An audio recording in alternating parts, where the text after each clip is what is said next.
Давайте поговорим об инвестициях в экономику республики, в первую очередь иностранных. Но активно ведутся переговоры с саудитами, о чем мы говорили. Буквально только что вы упомянули делегация послов 14 арабских стран. А о чем удалось с ними договориться?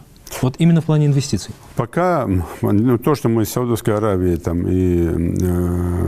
другими государствами работаем, то, что мы сегодня имеем, это, конечно, уже продвижение наших товаров, да, логистика и так далее, и так далее. И здесь у нас есть определенные успехи, в том числе с Саудовской Аравией.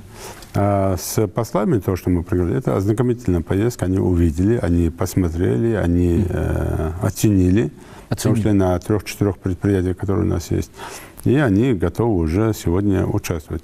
Например, если брать уже вчерашний день, это уже ряд послов согласились и предложили принимать наших, я тоже как один из вариантов предложил направлять туда наших священнослужителей, которые должны выйти на уровень или аспирантуры, или докторантуры, или другого уровня, да, чтобы люди наши получали статусность и дипломы кандидатов или докторов наук, профессоров в сфере религиозного образования. И они согласились, и посол Марокко, посол Алжира готовы принимать наших представителей, которые поедут учиться, в том числе на полном обеспечении, уже непосредственно там. Это хороший плюс.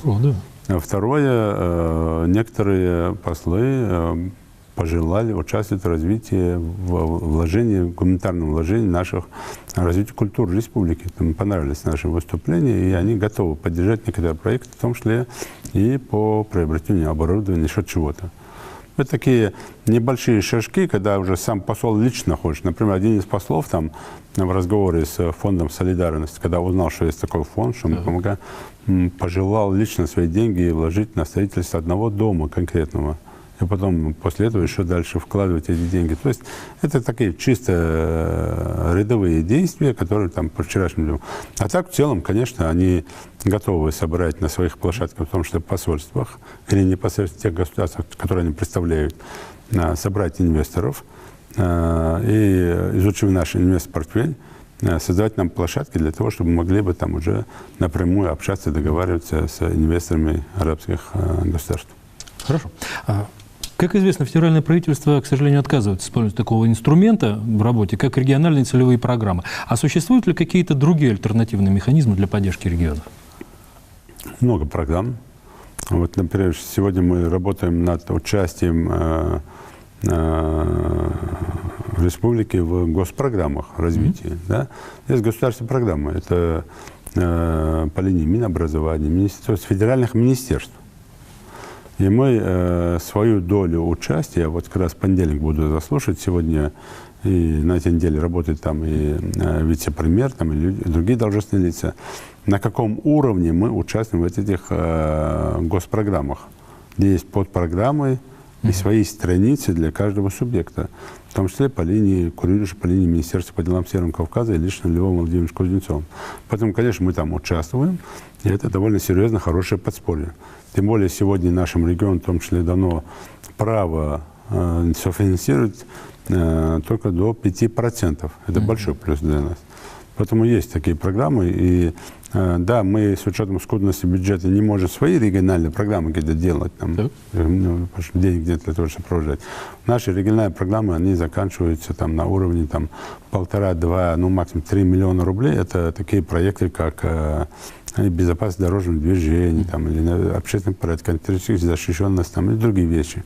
А в глобальных масштабах, капитальное строительство, конечно, этого нам еще рано об этом говорить. Но я уверен, что к этому мы тоже придем когда-нибудь. Если говорить о социалке, несмотря на успешное осуществление программы социально-экономического развития, Ингушетия, республика по-прежнему отстает от России в целом, от СКФО в частности, именно по социальной инфраструктуре. Можно ли ждать в этой помощи дополнительной помощи? Да, мы сейчас участвуем в госпрограммах, об этом говорим. Кстати, я и Владимиру Ильичу Путину об этом доложил и показал эту таблицу, насколько мы отстаем. И это наша отсталость, это не сегодняшний день, это советское прошлое, когда на территории современной Ингушетии не особо строили социальные проекты, объекты. Поэтому мы сегодня на 80% по объектам культуры отстаем. Их просто нет. От других регионов, да.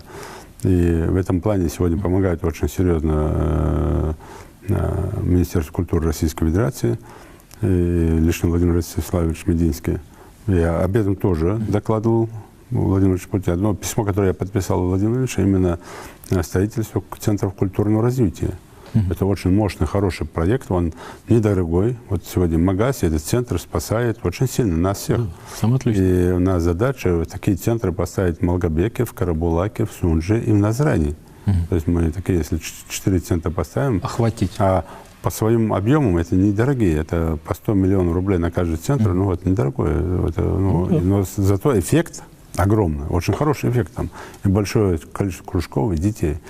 Поэтому, конечно, мы довольно серьезно отстаем от социальных проектов, но надо признать, что мы за последние годы довольно серьезно выровнялись, вышли из состояния.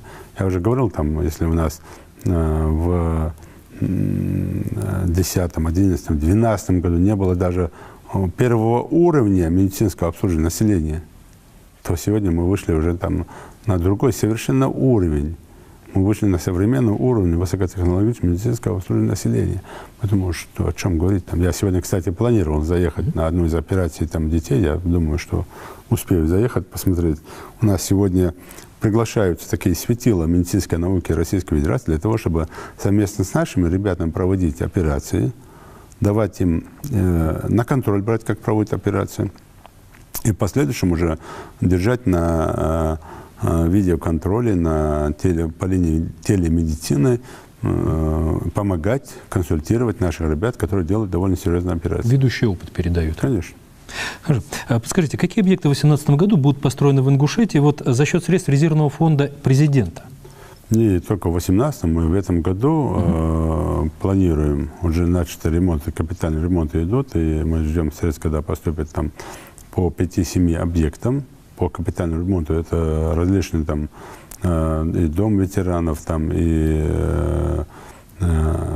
места, и дом культуры, там и места здравоохранения, объекты здравоохранения, и Министерство труда, пенсионный фонд, вот такие объекты. И, конечно, следующий год не будет исключением в этом плане. Мы сегодня на этот год, если получится, очень хочется, чтобы это получилось, в том числе и строительство нового психоневрологического диспансера. То есть есть там проекты, по которым мы планируем. Но если чисто брать фонд президента Российской Федерации, мы рассчитываем получить порядка там 70 миллионов рублей, по которым мы будем проводить капитальный и текущий ремонт тех вот объектов социальных, которые в этом нуждаются. Будет ли продолжена реконструкция федеральной автотрассы «Кавказ»? Да, я тоже по этому вопросу обратился, очередную поддержку мы получили. И сегодня документы находятся на госэкспертизе федеральной. И министр транспорта Российской Федерации оказывает, и вместе с руководством Росавтодора оказывает в этом довольно серьезную помощь, поддержку. В этом году мы, главное, что с программы не выпали. Бюджетная стакана открыта. В этом году порядка 100 миллионов. И еще 200 миллионов обещал министр финансов лично. Это до 300 миллионов рублей. И если вы видели сейчас на въезде Магаз, мы в этом году буквально там еще полмесяца завершим полностью вот эту реконструкцию дороги от Магазского круга, который там до Магаза. Хотя эта задача была этого года и следующего года. Делаем сегодня надземный переход в районе 18-этажных домов, он тоже до конца месяца будет готов. И в этом году, и в начале следующего года, по крайней мере, задача такая. В первую очередь делать развязки Магазовский круг, и Кажевский, Карабулакские развязки, и параллельно продолжить уже реконструкцию трассы со стороны Грозного, которая у нас уже начата была реконструкция. Вот такие задачи они есть, и я уверен, что после утверждения экспертизы этот процесс пойдет более активно. Спасибо.